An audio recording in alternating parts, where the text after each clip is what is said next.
이주호 사회부총리 겸 교육부 장관이 취임 100일을 맞아 기자간담회를 열었습니다. 그동안 추진해온 교육개혁 과제들을 하나씩 짚어보는 자리였는데요.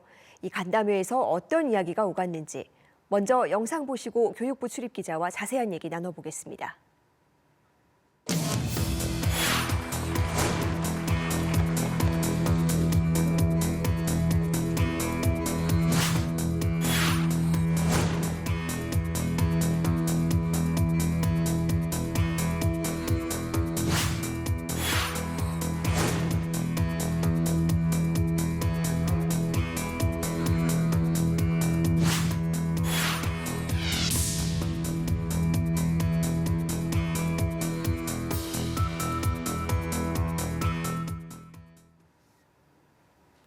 이상미 기자 나와 있습니다. 어서 오세요. 안녕하세요. 네, 이주호 부총리가 지난 100일 동안 굉장히 굵직한 개혁 과제들을 연달아서 계속 발표를 했습니다. 이 속도 조절이 필요한 게 아니냐, 이런 지적도 나온다고요. 네, 맞습니다. 이 부총리가 짧은 기간 동안 이 교육 현장에 굉장히 큰 변화를 가져오는 정책들을 쏟아냈는데요. 주로 윤석열 정부의 좀 국정 과제에 집중을 하고 있습니다. 지난달부터 초등 늘봄학교 유보통합 추진 계획을 잇따라 발표했고요. 또 세계적인 수준의 지방대를 키우는 글로컬 대학 등 이 지방대를 살리겠다는 그런 정책들도 내놨습니다. 네, 그렇다 보니 좀 속도 조절이 필요한 게 아니냐 이런 이야기도 나오고 있는데요. 이에 대해 부총리는 지난 10년 동안 너무 느리게 걸어와서 우리 교육이 좀 뒤처졌다. 그렇기 때문에 윤석열 정부에서는 달려야 한다 이렇게 좀 강조를 했습니다. 그래서 앞으로도 계속 이 속도로 좀 교육개혁 과제들을 추진해 나가겠다 이런 뜻으로 풀이됩니다.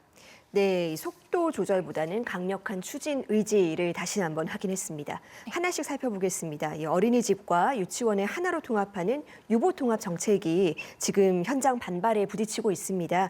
여기에 대한 언급이 어제 간담회에서 있었습니까? 네, 그런 이야기도 나왔는데요. 일단 지난달 정부가 발표한 내용을 좀 살펴보면 2025년부터 이제 유보통합을 본격적으로 이제 시행을 하겠다. 사실 이런 내용만 좀 담겼습니다. 이제 어린이집과 유치원을 그럼 어떻게 통합할지, 또 이제 교사의 자격과 처우는 어떻게 조정할지 이런 구체적인 방안들이 아직 나오지 않은 건데요. 이걸 앞으로 이제 유보통합 추진위원회에서 이제 구체적인 논의가 이루어지게 됩니다.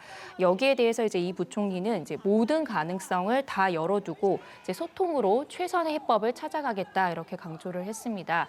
반대 여론에 대해서도 이제 소통을 많이 하라는 그런 채찍으로 받아들이겠다고 말했습니다. 이게 굉장히 오랫동안 해결하지 못한 문제인데 불과 2년 안에 풀 수 있겠느냐, 이런 우려도 나옵니다.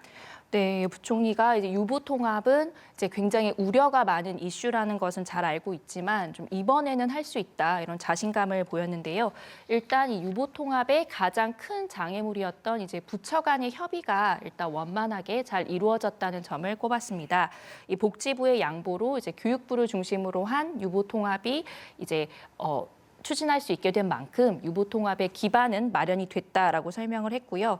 또 이 구체적인 쟁점들을 다루다 보면 좀 어려움이 있을 수는 있겠지만 이번에는 좀 반드시 해결할 수 있는 길을 찾을 것이라고 강조했습니다.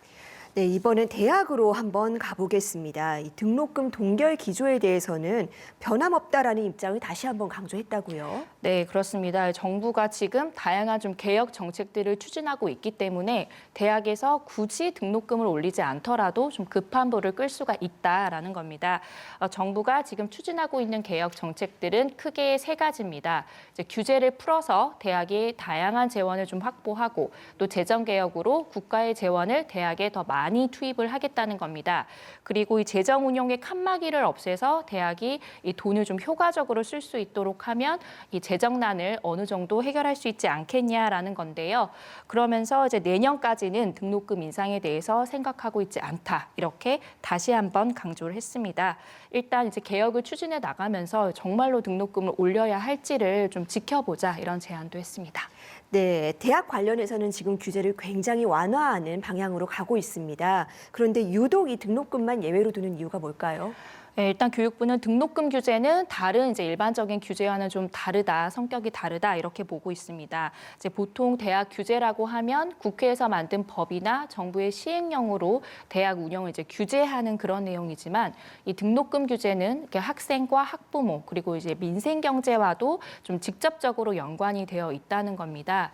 그래서 등록금 문제는 이제 대학과 정부 간의 이제 규제 관계로 보기보다는 이 국민 경제와도 좀 밀접하게 연결되어 있는 규제로 봐야 한다는 것이고요.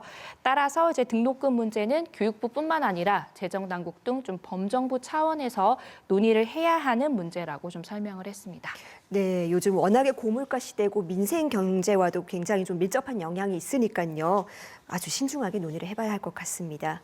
그리고 이 입시제도 이야기도 빠질 수 없을 것 같은데요. 지금 서울 주요 대학의 정시 선발 비중이 40%까지 올라와 있습니다. 이 부분에 대해서는 질문이 있었습니까? 네, 이제 이 질문이 나왔는데 이 부총리가 이번에도 좀 이 입시 문제에 대해서는 말을 아꼈습니다. 이 서울 주요 대학에서 이제 정시 선발 비중을 40%까지 이제 늘리기로 한 정책은 좀 이미 정해진 부분이어서 더는 이야기할 수 없다 이렇게 말을 한 건데요. 이 사실상 입시 정책에는 손대지 않겠다 이런 뜻을 좀 다시 한번 밝혔다고 볼 수 있겠습니다. 이 부총리는 이제 취임 직후부터 이제 입시에 관련된 질문이 나올 때마다 항상 일관적으로 입시에는 큰 변화를 주지 않겠다. 또 미세 조정만 하겠다. 이렇게 답변을 해왔는데요.